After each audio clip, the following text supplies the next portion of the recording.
Welcome back to me reading Transported a Wings of Fire story. This time it's be chapter 29. As usual, if this is your first time watching this little series, I recommend you to watch the previous chapters or read them yourself. Let's begin. This chapter's name is The Truth Hits Hard. The wind was surprisingly warm, despite them flying into the land of snow and ice. Daniel Starr flew next to an annoyed Winter, who was rudely awoken from his nap about 20 minutes ago.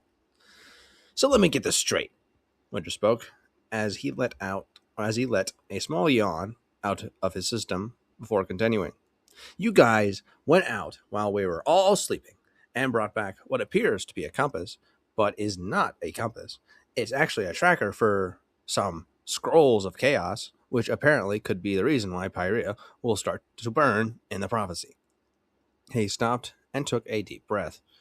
Wow, that was a mouthful. Daniel stared at his friend for a moment before answering. Yeah, that's about it. So, now we're following wherever this thing takes us. He gestured to the relic with his talon. He gestured to the relic in his talon. Winter took a closer look at it. It was an interesting little relic. It appeared to be a normal compass, with the center of it rotating around like normal. So it did tell direction, or at least it used to. Now the north arrow would point towards wherever the supposed scrolls of chaos were. So this thing points to where we need to go? Winter asked. Yep, Star interjected, trying to get into the conversation. Although it's taking us close to the Ice Kingdom. They all looked into the snowy wasteland as the great ice cliff finally approached. All right, guys, I guess we're going in, Daniel said. Whoa, just a minute. I'm not helping you break into the Ice Kingdom, Winter yelled suddenly. He stopped flying and looked at Daniel. It's against Icewing law to help dragons break in. Winter, you know we have to go where it says we need to go, Star said, but Winter retorted in response. Yeah, well, I didn't think it would lead us here. Plus nothing you can say to change my mind. Daniel sighed. Well, if Pyrea burns, there won't be a law. There won't be anything at all because we'll all be dead. So if that's what you want, then be my guest. Me and Star will just break in without you then. Winter looked at him with deadly eyes. But Daniel stayed calm, showing he was going into the Ice Kingdom, whether Winter liked it or not. There was a tense stare-off between Daniel and Winter, before he eventually gave in. Fine, Winter yelled. But I'm only doing this so Pyrea isn't demolished, okay? A small puff of frost came out of his snout as he finished up his sentence. Works for me. Now lead the way, friend. Daniel laughed, to which Winter rolled his eyes, but didn't say anything. Together they flew into the far distance beyond. Winter took the lead, as Daniel and Star followed suit. It took a while, Daniel had to admit, as while the wind flowed over his scales like a school of fish, he found himself thinking about his whole situation. So we just need to discover this scroll of chaos, and it will hopefully help us figure this whole prophecy out. I also need to find a way out of Pyrea. He looked to Winter and Star flying close to him. Star looked over and shot him a happy smile, to which he returned. But I'm not sure if I should tell them. At least not yet. He turned his attention to the great ice cliff, which stood a near 5-minute flight away. Honestly, Daniel didn't know if he was ready to go back to those freezing temperatures. But if Pyrea's fate rests on our shoulders, it's not like I have much of a choice but to go back anyway. Daniel continued to be deep in thought as he pondered over the possible outcomes of this mission, each ending getting worse and worse as they came and went. What if we get caught and sent back to Jade Mountain Academy? Or even worse, we get locked up in the Ice Kingdom dungeons. What if we don't even make it to where the tracker tells us to go? What if I just catch frostbite and freeze? While Winter and Star watch me die slowly. Or even worse than that, what if the scroll isn't even on Pyrea, What if it's on Plantula? Pantala. Then what? Do we just watch the world burn and us along with it? Daniel couldn't think straight. His heart picked up pace at the thousands of ways this could go horribly wrong. And he would have spiraled downwards if it wasn't for Winter calling out to him. We're here! Daniel was snapped back to reality. Snap back to reality. At Winter's words. He looked up to see the great ice cliff towering above them. Oh, wow. I never saw the great ice wall this close, Daniel said. The first time around, he was so caught up in his thoughts that he had missed it. But not this time. This time, he saw the full beauty of the structure. It protects everything inside the kingdom, Winter responded before adding. And it's called the Great Ice Cliff, not the Great Ice Wall. Yeah, did your family not teach that to you? Or, yeah, did your family not teach you that? Star asked wonderingly. I'm pretty sure everyone in Pyrian knows how to say it. Daniel's face fell. My family? He repeated flashes of memories. Came back. Wait, what? Okay, whatever. He repeated flashes of memories came back to him. Good memories of him and his parents. Then the text message, and the news about their deaths. His sister never really cared for him, but she was still part of his life. He shook his head. I don't talk about them. Star looked at him, puzzled. Why not? Were they not great to you? No, it's not that. I just don't want to talk about it, Daniel said as he tried to divert the conversation. But then, Winter interjected. Well, I highly doubt they're worse than my family, so I don't think you have much to hide, Winter scoffed. Daniel shot him a glare. Let's just drop the subject, please. Thank you. He was getting a little aggravated, but kept his composure. How do we get in, Winter? The Icewing turned to meet his eyes. I was actually interested for once, but if you insist, I'll skip listening to your attempt at a sad life story. Daniel's glare intensified. Look, I'll admit that my childhood was probably better than yours, if that's what you're trying to prove. But let's just drop this already. Daniel had enough on his mind. He didn't need more. No, I'm curious now. We've never heard anything about you and your past, yet you seem to know almost everything about all of us. Winter returned his glare, but it wasn't a glare of anger, more like one of deep confusion. Hurricane, maybe Winter's right on this one. If you were to tell us more about yourself, then maybe we could get along more and understand each other. Star suddenly interjected herself into the conversation. Winter looked at her, and then back to Daniel, whose face had fallen to a mix of reluctance and sadness. Look, it's obvious something's on your mind, so just spill it already, Winter said in a slightly harsh tone. Look, guys, I appreciate it, but I don't want to worry you with my problems. It's better if I just figure it out on my own, Daniel said. Also, because I'm not sure if you guys can handle my problems, since I'm not even supposed to be here. He looked over to Winter, who was staring at him. A sort of realization printed across his face. Daniel looked at him, confused, but soon realized what was up.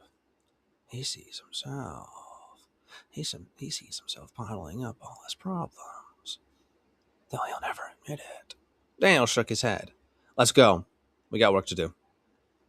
Star and Winter exchanged glances, but eventually they both nodded.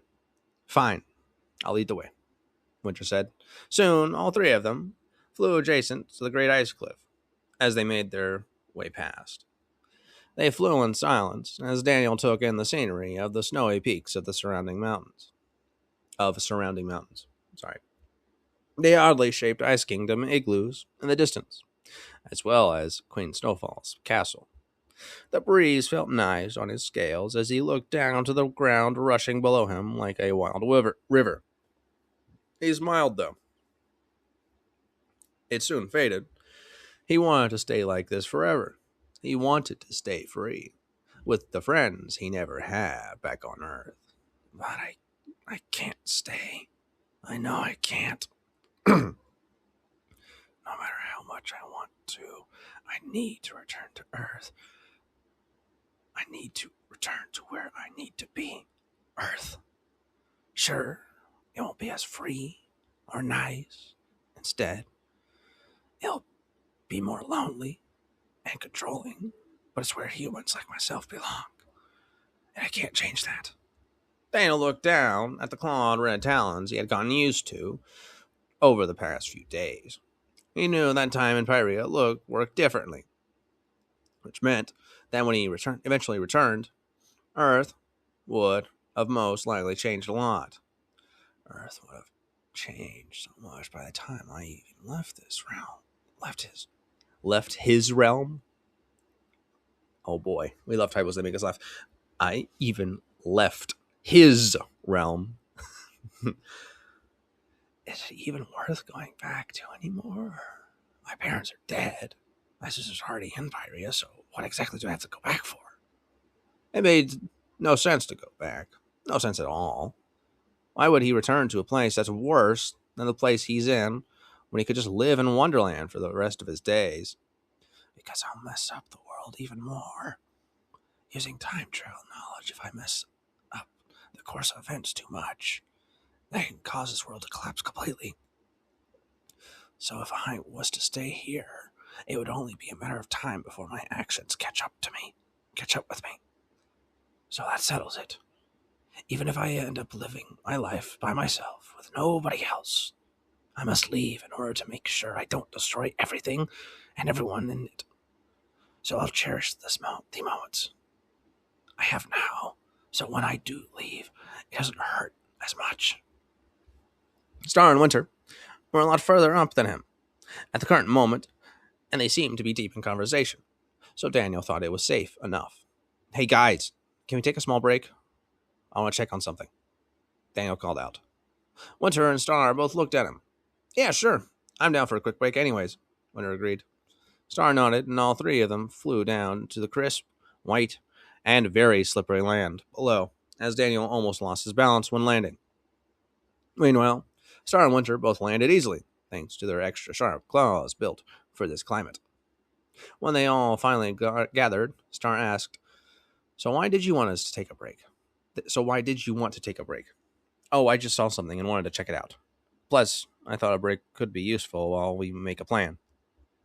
He reached into the bag around his neck and took out Baron's map and the pieces of parchments with the prophecy written on it. See if you can find anything. I'll be back before you know it. Star gave him a questionable look, but didn't say anything as she started to make progress with Winter on the prophecy. Daniel took it as an okay and left to go check out something he had seen, though in reality he just needed to be alone for a while. Once he was out of sight completely, he sat down on a small mound of snow and took out 2 items from his bag. A small bottle of ink he had snatched on his way out from history, and a rather long scroll that Clay had given to him to take notes in class with. He took out the scroll and ink and started to write. He was going to treat this scroll as a journal entry for his adventures, so that when he finally left Pyria, the Jade Winglet would have something to remember him by, and have a reason as to why he left. Dear anyone, really, my name is Daniel Lawrence. Though to Pyrians, I may be known as Hurricane the Skywing or Speed Demon if I was your friend. This is my first journal entry of my travels in Pyria. The truth is that I'm actually not from this realm. I'm from a separate dimension, known as Earth. I know it sounds crazy, but it's true. I'm recording my travels across this new land I found myself in, and all the things that I will experience. My mission, to find my way back home. I recently teamed up with the Jade Winglet from Jade Mountain Academy to help me on my travels, though they don't know what my true goal is yet. In the current moment, I'm on my way to the Ice Kingdom with my friends, Winter and Star, in search of something, known as a Scroll of Chaos, in hopes that it will allow us to solve a disastrous prophecy, and potentially be a clue for me to get back to Earth. Hopefully, I'll be able to keep this updated for a while.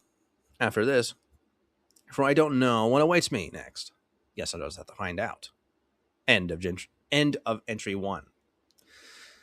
Daniel blew on the paper to dry the ink before he eventually rolled it up and placed it inside his bag, along with a small bottle of black liquid. He wiped the tip of his claw clean on the snow before he headed back to his friends. Walking back, a cold breeze flew over, sending some snow through the air.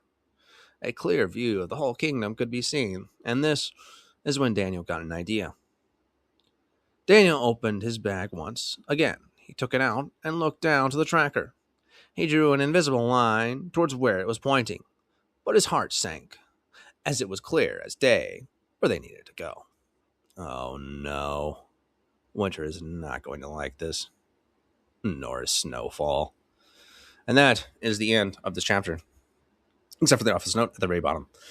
Hello, wonderful readers. Sorry for the extremely slow updates, as I've been stuck up with HW for the past few days and haven't had much time to write. I promise you that the next chapter will 100% be more interesting compared to this one, and I will try my best to get it out early. But nonetheless, I hope you enjoyed this one, and I'll see you guys whenever the next one comes out, which heavily depends, or open parentheses, which heavily depends on school, close parentheses. All right, bye. So this chapter, Daniel makes a promise to himself that he's going back to Earth. He's a true Earth patriot for that one. Hell yeah. I don't have much to say about this one chapter. Besides that, I'll see you next time.